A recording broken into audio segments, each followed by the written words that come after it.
Vamos a explicar a continuación el tema vectores, correspondiente al tema, a la materia estática. Por el teorema de Pitágoras, se podría decir que la componente en x al cuadrado más la componente en y al cuadrado nos va a dar la magnitud de la fuerza. Aquí estamos hablando únicamente de las magnitudes.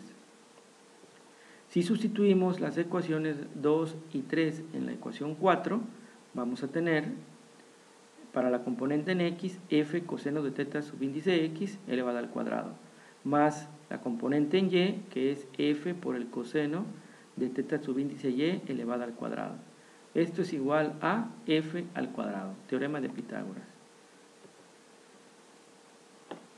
Si observamos, al desarrollar estas cantidades serían f cuadrada por el coseno cuadrado de teta x más f cuadrada por el coseno cuadrado de teta subíndice y igual a f cuadrada. Si en el primer miembro factorizamos f cuadrada, nos va a quedar coseno cuadrado de teta subíndice x más coseno cuadrado de teta subíndice y multiplicado por f cuadrada. F sigue siendo la magnitud de la fuerza, igual a f cuadrada. Si pasamos f cuadrada del primer miembro al segundo miembro, pasará dividiendo, y en el segundo miembro quedarían f cuadrada sobre f cuadrada. En el primero, pues coseno cuadrado de teta x más coseno cuadrado de teta y. Como f cuadrada sobre f cuadrada es igual a 1, puede quedar entonces que el coseno cuadrado de teta x más el coseno cuadrado de teta y es igual a la unidad. Ahora, sustituyendo 2 y 3 en la ecuación 1, nos va a quedar f, es ya la cantidad vectorial f, la fuerza en forma vectorial, igual a, en la ecuación 1 tenemos f subíndice x por y. Aquí quedaría como f coseno de teta x por y. Más, en la ecuación 1 tenemos fy coseno de... Perdón, fy por j, y aquí nos va a quedar f coseno de teta subíndice y multiplicado por j. Continuamos, factorizamos igualmente f, que nos quedaría como factor de el coseno de teta x y más el coseno de teta y j. Al pasar f al primer miembro quedaría f vectorial sobre f igual a el coseno de teta x y más el coseno de teta y j. Entonces en el primer miembro nos queda 1 vectorial igual al coseno de teta subíndice x y más el coseno de teta subíndice y j. Esta ecuación, señalada con el número 6, es una ecuación vectorial que puede ampliarse a 3 dimensiones. Cuando agregamos la tercera dimensión al plano cartesiano, estamos agregando el eje z de las coordenadas en el espacio. Y el eje z tiene asociado al vector unitario k.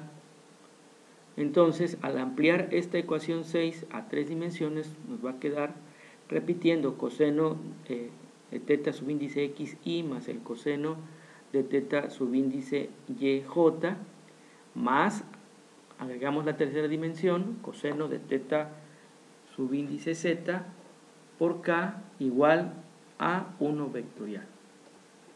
Entonces, ahora diríamos que los ángulos teta subíndice x, teta subíndice y teta subíndice y, z, perdón, se conocen como ángulos directores.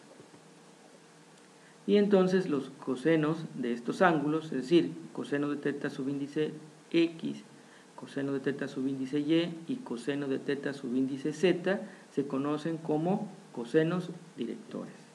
Y aquí tendríamos el ejemplo del trazo de una fuerza, pero en 3 dimensiones. ¿Sí? Ahí está. se puede observar que tenemos la componente X, fuerza en X, la componente en Y y la componente en Z, todas fuerzas, ¿no? Al trazar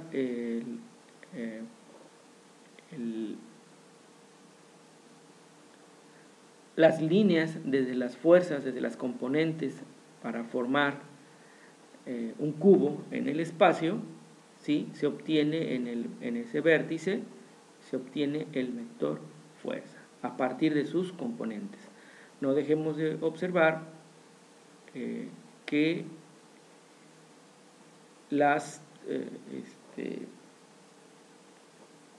los ejes tienen asociados a los vectores unitarios, aunque aquí debemos recordar que el eje Z debe tener asociado al vector unitario K.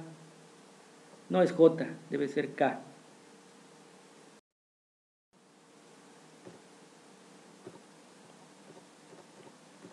Bueno, los ángulos directores. ¿Cómo se van a interpretar los ángulos directores? ¿Sí? Bueno, el ángulo θ subíndice X es el ángulo que forma el vector fuerza con el eje X, así directo, del vector fuerza en el espacio al eje X. El ángulo θ subíndice Y es el ángulo que forma el vector fuerza con el eje Y, con ningún otro, directo desde la fuerza, desde el vector fuerza hasta el eje Y. Y θ subíndice Z es el ángulo que forma el vector fuerza con el eje Z, directo desde la fuerza hasta el eje Z.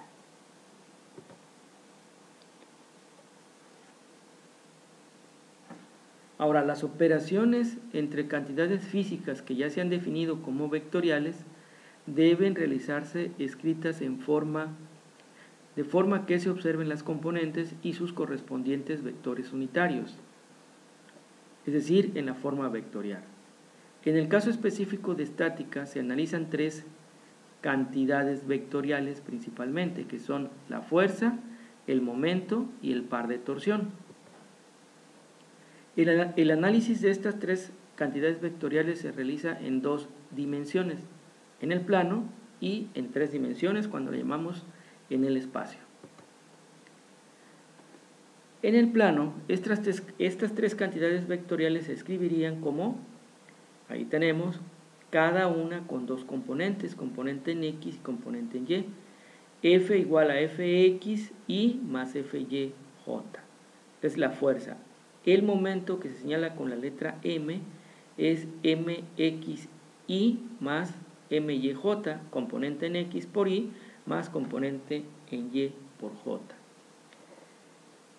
El vector par se escribiría como T subíndice X y, es decir, la componente en X del par por Y más la componente en Y del par por J.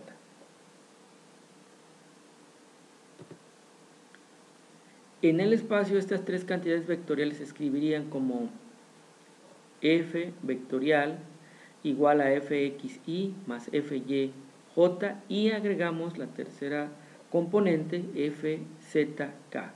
Lo mismo ocurre con el momento, Mxy más Myj y se agrega la tercera componente Mzk. Lo mismo con el par. T sería o podría ser Txy más Tyj y agregamos la tercera componente Tzk. A las fórmulas anteriores para la dirección de los vectores también se pueden agregar θ subíndice Z igual a Fz sobre